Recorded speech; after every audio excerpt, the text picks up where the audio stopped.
आज हमारा टॉपिक है समास। आज हम पढ़ेंगे समास क्या होता है, समास का मतलब क्या होता है, समास के कितने प्रकार हैं।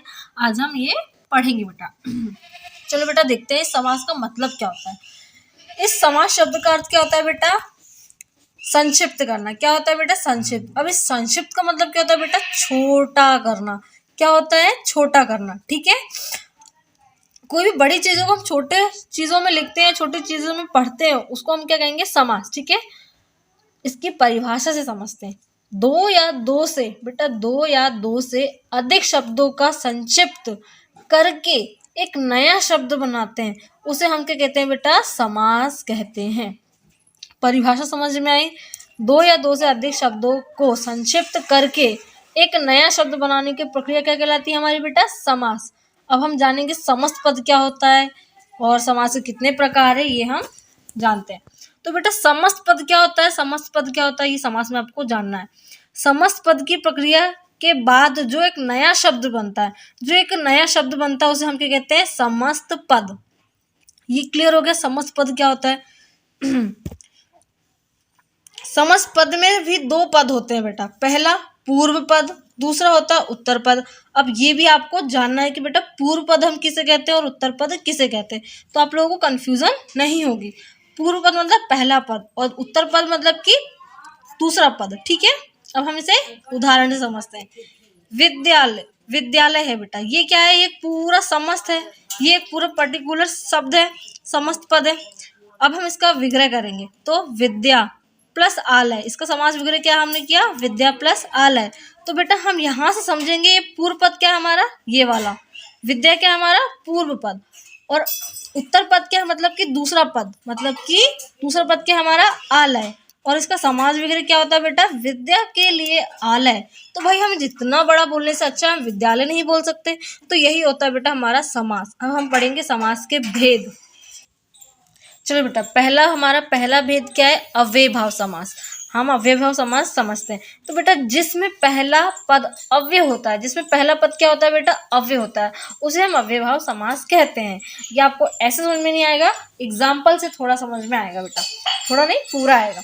तो यथाशक्ति, यथाशक्ति मतलब क्या है बेटा? एक समस्त पद है, मतलब एक पूरा कंप्लीट शब्द है। अब हम इसका विग्रह कैसे करेंगे? शक्ति के अनुसार। तो भैया यथाशक्ति।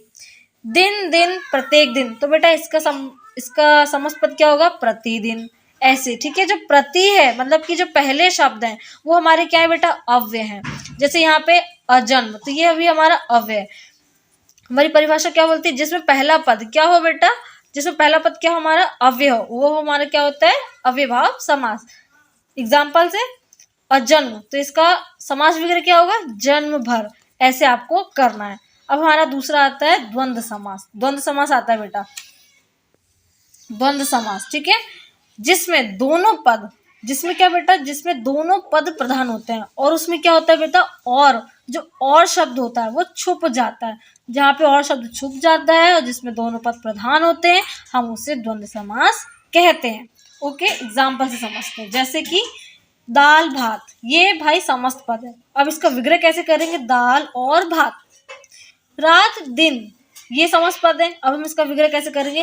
रात और दिन। जहां पे भी और वाला शब्द हो वहां पे आप समझ जाना द्वंद्व समास है। ठीक है, भाई बहन, तो भाई और बहन। माता पिता, माता और पिता, ये हमारा क्या है? द्वंद्व समास है। द्वंद्व समास अच्छे से क्लियर। चलो बेटा अब हम नेक्स्ट पढ़ेंगे। चलो बेटा अब हमारा नेक्स्ट क्या था? दिग्गु समास। तो बेटा दिग्गु समास में क्या होता है? जिस समास में बेटा, जिस समास में पहला पद क्या हो? संख्यावाचक हो तथा और समस्त पद किसी समूह का बोध भी कराते हो। ठीक है, मतलब कि संख्यावाचक भी हो और किसी चीज का, किसी समूह का भी बोध कराते हैं, उसे हम क्या कहते हैं? दिग्गु समास कहते हैं। उदाहरण से समझते, जैसे चौराहा, तो चार राहों का समूह क्या कहलाता है बेटा? चौरा। ठीक है, समास विग्रह इसका क्या होगा? चार राहों का समूह। पंचभुज, पांच भुजाओं का समूह, तो बेटा इसका समास विग्रह क्या होगा? पंच भुजाओं का समूह क्या कहलाता है? पंचभुज। नव रत्न, नौ रत्नों का समूह, ये क्या कहलाया हमारा? दिग्गु समास। बेटा यहाँ पे नव, पंच, चौरा, ये गिनती वाले शब्द आए ना तो वहां पे आप समझ जाना कौन सा है हमारा? दिग्गु समास है। ओके, अब हम नेक्स्ट पढ़ते हैं बहुब्रीहि समास। बेटा बहुब्रीहि समास में क्या होता है, जिसमें दोनों पद प्रधान होते हैं, जिसमें दोनों पद प्रधान ना हो, जिसमें दोनों पद प्रधान ना हो और किसी तीसरे का अर्थ प्रकट करे, किसी तीसरे की बात करे, उसे हम कहते हैं बहुब्रीहि समास। ठीक है, इसके एग्जाम्पल से समझते हैं। पीताम्बर, पीताम्बर क्या है बेटा, एक समस्त शब्द है। ठीक है, और इसका विग्रह कैसा होगा, पीले हैं वस्त्र जिसके, अर्थात कौन है भाई, वो कृष्ण जी हैं। जिन्होंने पीले वस्त्र पहन के रखे हैं वो कौन है भाई, हमारे कृष्ण जी हैं। नीलकंठ, नीला है कंठ किसका भाई, शिव जी का। तो ये हमारे कौन है, समास विग्रह। ठीक है, ये कौन से समास में आता है, हमारे बहुब्रीहि समास है। बहुब्रीहि समास की यही पहचान है बेटा, इसमें दोनों की बात नहीं होकर किसी तीसरे की बात होती है। तो ये हमारा कौन सा समास है, बहुब्रीहि समास। अब हम आगे पढ़ते हैं कर्मधारय समास। चलिए बेटा अब हम आते हैं कर्मधारय समास। तो कर्मधारय समास में क्या होता है बेटा, जिस समास में दूसरा पद प्रधान होता है, जिसमें दूसरा पद क्या होता है बेटा, प्रधान होता है, जिसमें एक विशेषण भी होता है। अब इसमें क्या होता है बेटा, कर्मधारय समास को ऐसे समझना है कि बेटा किसी की तुलना किसी से की जाती है, किसी की तुलना किसी से की जा रही है, तो वो कौन सा समास है हमारा बेटा, कर्मधारय समास। ठीक है, अब इसकी कुछ ट्रिक है, कुछ पहचानने की बात है जो आपको ध्यान रखना है। पहला पद इसमें विशेषण होना चाहिए, मतलब कुछ विशेष होना चाहिए उसमें, और दूसरे पद की तुलना होती है। बेटा अब क्या होता है, इसमें दूसरे पद की तुलना होती है। और जब भी हम विग्रह करते हैं ज्यादातर उसमें जो का यूज होता है, जो के इनका यूज जरूर होता है। किसमें बेटा, कर्मधारय समास में। यह आपको पहचानने की भी ट्रिक है और इसे आप अच्छे से समझ भी सकते हैं। अब हम एग्जाम्पल से इसको समझेंगे। ठीक है, तो बेटा महात्मा, ये क्या है, हमारा पूरा एक समस्त पद है। ठीक है, अब हम इसका विग्रह करेंगे तो देखो, महान है जो आत्मा, तो भाई कौन, महात्मा।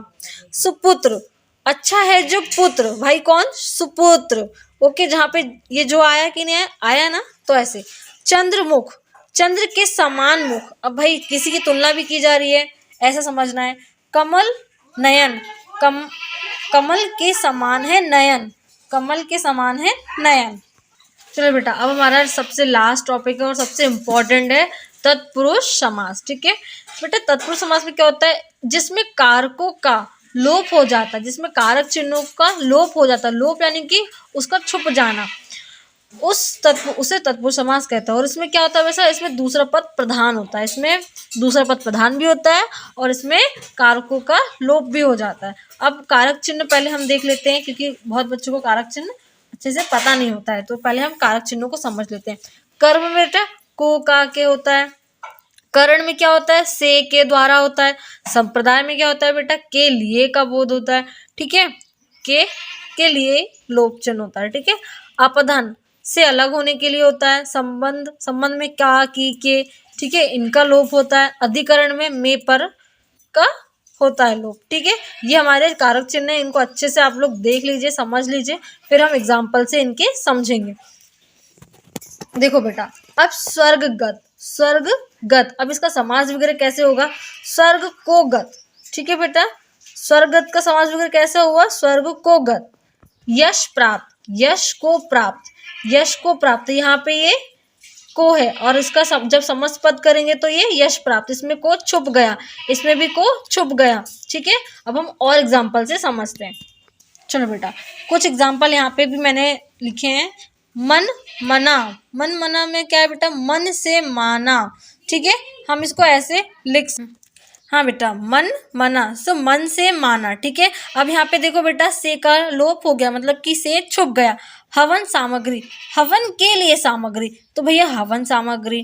रोग से मुक्त, भाई रोग मुक्त। तो बेटा यहाँ पे, अब यहाँ पे देखो, यहाँ पे कुछ भी कारक चिन्ह आपको नजर आ रहा है क्या, नहीं आ रहा है, ये बेटा छुप गए हैं, तो ये आपको समझना है।